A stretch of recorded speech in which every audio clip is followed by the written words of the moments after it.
I think this next post will be very helpful to aspiring writers. So this man says, I loved your book, but it made me feel like I missed a lot of opportunity for experiences in my own life, and the ones I had lacked depth. So I disagree with you. I think we all have these moments. It's just our job as writers to dig them out from our life and to figure out how to make sense of them. If I were to ask you, what are the moments that change our lives? Many people would say, oh, the big moments, like surviving a plane crash or winning the lottery. Yeah, those moments would definitely change your life, right?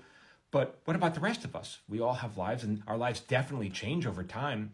So how does it happen? Well, my book asks that question. It says, what if it's the smallest, almost forgotten moments that are the ones that shape us most? And so that's how I dug in. And we all have these moments. Let me tell you a quick story. So when I was a kid, Neil Simon was the guy. I wanted to be Neil Simon because he wrote these beautiful plays. He was very prolific. He was the guy.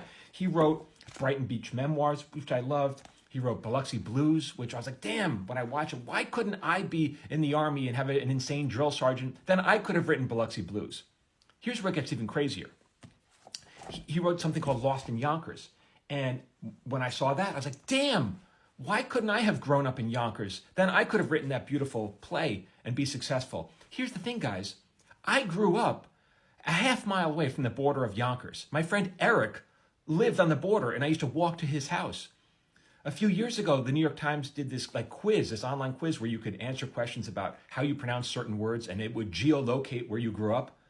According to the quiz, my accent is Yonkers.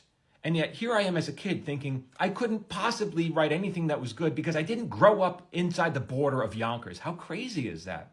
And so the book addresses that. I come up with all these stories from my life, and my life is pretty ordinary. But what are the small moments? The small moments make it really interesting to talk about. And I hope you read the final chapter, because the last chapter is an epilogue, actually, where I talk about how I found these little moments from my life and my struggles in figuring out how to make a story of it.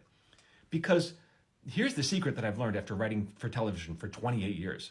When a story is well told, it looks like it was always there, and all the writer had to do was just type it up. But that's not the case.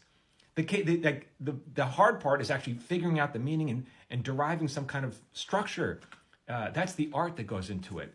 So I disagree with you. You definitely have interesting stories from your life. You just have to dig it out. The book is called The Paper Orchestra. You can find links there, michaeljamin.com.